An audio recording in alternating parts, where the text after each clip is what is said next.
Welcome to the Radiant Presence podcast.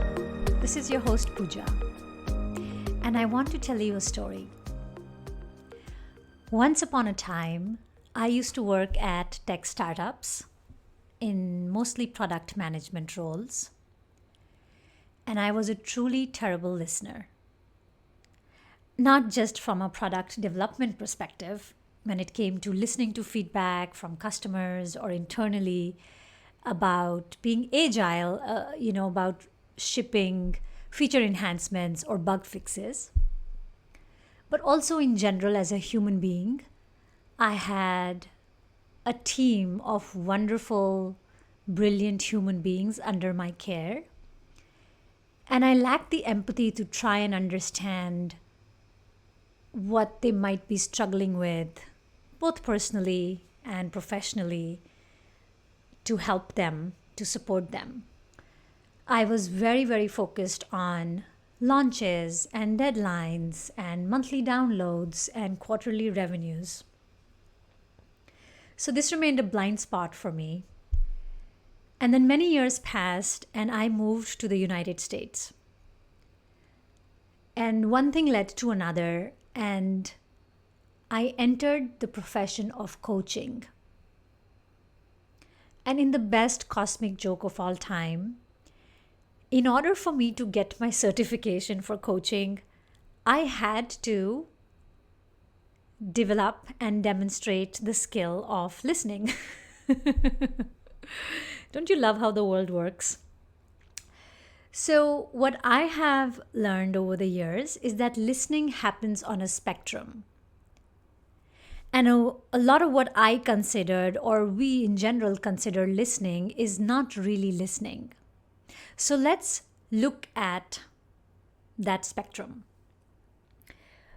We can hear the words while we are multitasking, or we are distracted, or not fully paying attention. And we could maybe repeat the words verbatim, but that doesn't really qualify as listening. We can listen with the sole intention to respond. It's almost like we are buying time and waiting for the other person to finish. Sometimes we don't even wait for them to finish, because what we have to say is so much more important than what they are saying. So, still not listening.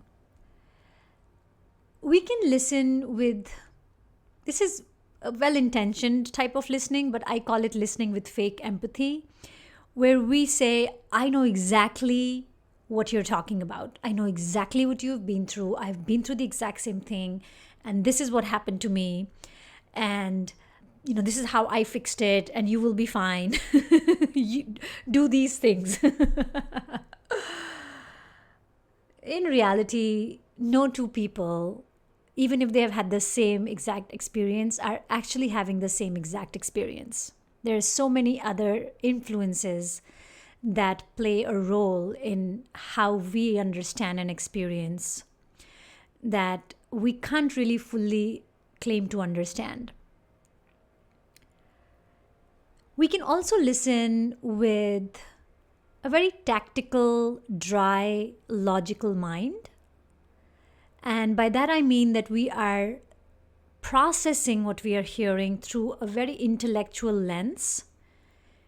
And we are very strategic in our listening and in our response. This can also feel to the person talking that they weren't fully heard, because even though they were and everything was received, it didn't land on a deeper level. So, what is listening? What is true listening? At its very, very baseline, listening requires us to be present. There is no drag from the past. There is no pull into the future. Our time, our attention, our focus is fully on the person.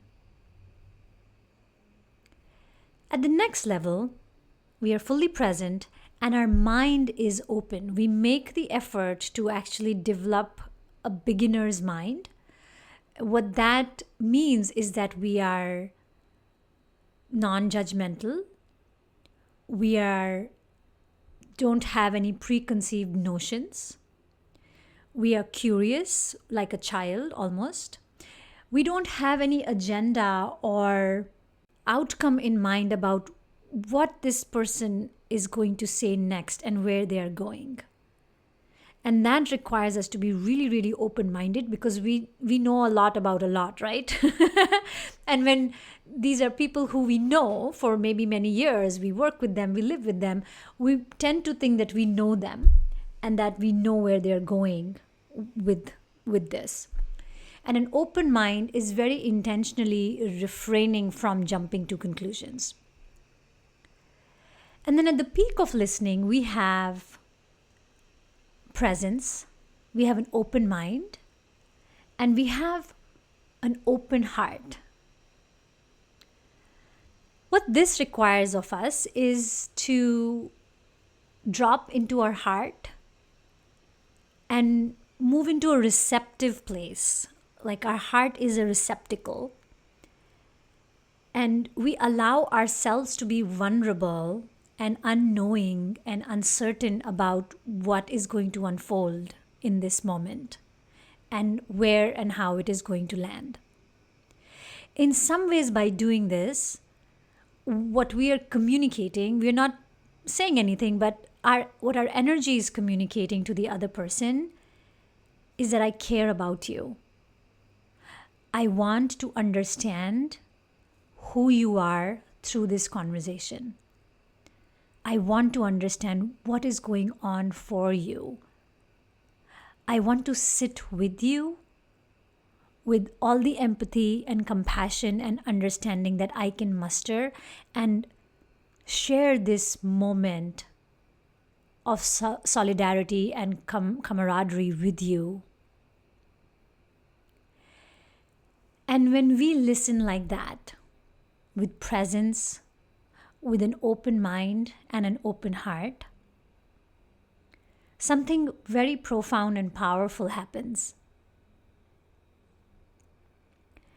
For the person who is talking to us, this might be the first time in their lives that they are feeling truly seen, truly heard, truly recognized, truly held in a safe, non-judgmental, kind space.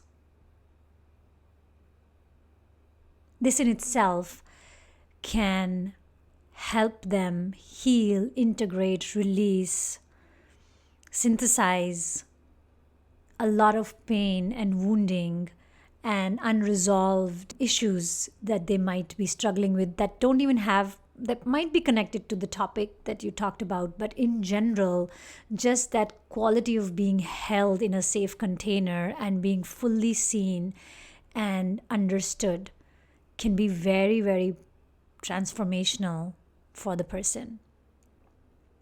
But for us too, this is a profoundly transformational experience. When we listen like that, and a piece of the essence of the other person penetrates our heart.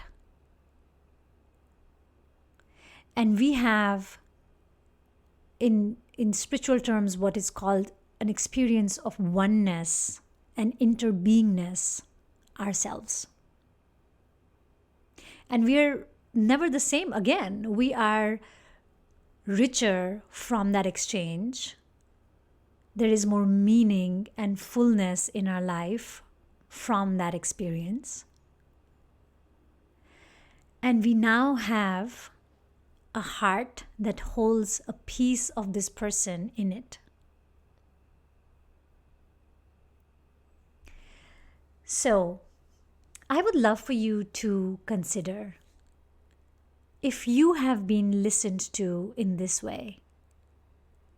And what was the impact of that quality of listening on your being, on your consciousness, on your sense of self? And I'd also like you to consider, where is there some room for you to be that type of listener? The one who is fully present, has opened their mind like a child, and has opened their heart in deep tenderness to receive what the other person has to share and give to you. And as you reflect on these questions, can you think of one person in your life who would enjoy the content of this episode? If yes, please pass this on. Thank you for listening. Here's to your radiant presence. Until next time.